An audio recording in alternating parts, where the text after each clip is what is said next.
Selamat datang di channel Puskesmas Paripurna. Kali ini kita akan membahas salah satu dari 155 kasus untuk diagnosa seperti di bawah ini. Panduan praktik klinis. Puskesmas. Epistaksis. 1. Pengertian, definisi. Epistaksis adalah perdarahan yang mengalir keluar dari hidung yang berasal dari rongga hidung atau nasofaring. 2. Anamnesis. Keluhan. 1. Keluar dari hidung atau riwayat keluar darah dari hidung. 2. Harus ditanyakan secara spesifik mengenai A. Lokasi keluarnya darah, depan rongga hidung atau ke tenggorok. B. Banyaknya perdarahan. C. Frekuensi. D. Lamanya perdarahan. Faktor risiko. 1. Trauma. 2. Adanya penyakit di hidung yang mendasari, misalnya, rhinosinusitis, rinitis alergi. 3. Penyakit sistemik, seperti kelainan pembuluh darah, nefritis kronik, demam berdarah dengue. 4. Riwayat penggunaan obat-obatan seperti SAID, aspirin, warfarin, heparin, tipin, semprot hidung kortikosteroid.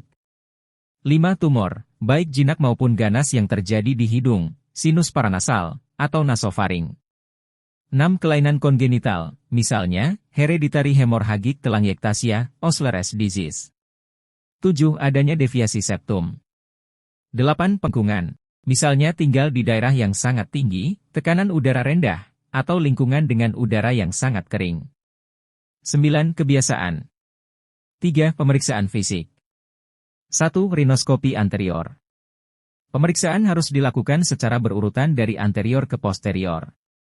Face, mukosa hidung dan septum nasi, dinding lateral hidung dan konka inferior harus diperiksa dengan cermat untuk mengetahui sumber perdarahan.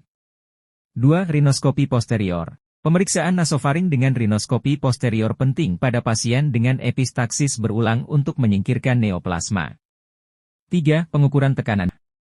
Tekanan darah perlu diukur untuk menyingkirkan diagnosis hipertensi, karena hipertensi dapat menyebabkan epistaksis posterior yang hebat dan sering berulang. 4. Pemeriksaan penunjang. Bila diperlukan. 1. Darah perifer lengkap. 2. Screening terhadap koagulopati, bleeding time, claim. 5. Kriteria diagnosis. Diagnosis ditegakkan berdasarkan anamnesis, pemeriksaan fisik, dan pemeriksaan penunjang bila diperlukan. 6. Diagnosis kerja. Epistaksis. 7. Diagnosis banding. Hemoptisis, varises oesophagus yang berdarahan di basis cranii, karsinoma nasofaring, angiofibroma hidung. 8. Penata laksanaan. 1. Perbaiki keadaan umum penderita. Penderita diperiksa dalam posisi duduk kecuali bila penderita sangat lemah atau keadaan syok, pasien bisa berbaring dengan kepala dimiringkan. 2. Pada sering mengalami epistaksis ringan, perdarahan dapat dihentikan dengan cara duduk dengan kepala ditegakkan, kemudian cuping hidung ditekan ke arah septum selama 3-5 menit, metode Trotter. 3. Bila perdarahan berhenti, dengan spekulum hidung dibuka dan dengan alat pengisap, suktion, dibersihkan semua kotoran dalam hidung baik cairan, sekret maupun darah yang sudah membeku.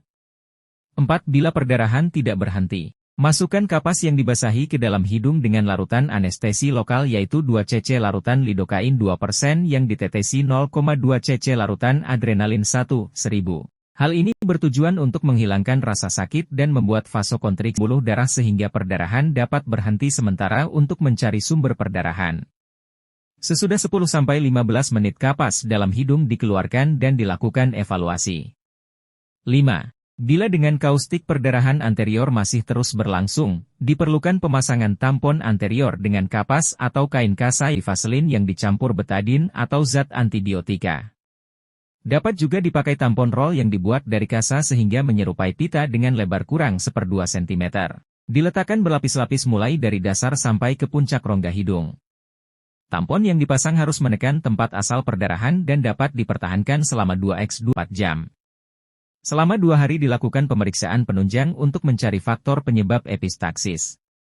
Selama pemakaian tampon, diberikan antibiotik sistemik dan analgetik. 6. Untuk perdarahan posterior dilakukan pemasangan tampon posterior, yang disebut tampon belok. Tampon ini terbuat dari kaset berbentuk bulat atau kubus berdiameter kira-kira 3 cm. Pada tampon ini terdapat 3 buah benang, yaitu 2 buah pada satu sisi dan sebuah pada sisi lainnya. Tampon harus dapat menutupi koana, nares posterior. Teknik pemasangan tampon posterior, yaitu A. Masukkan kateter karet meles anterior dari hidung yang berdarah sampai tampak di orofaring, lalu tarik keluar melalui mulut. B. Ikatkan ujung kateter pada 2 buah benang tampon belok, kemudian tarik kembali kateter itu melalui hidung.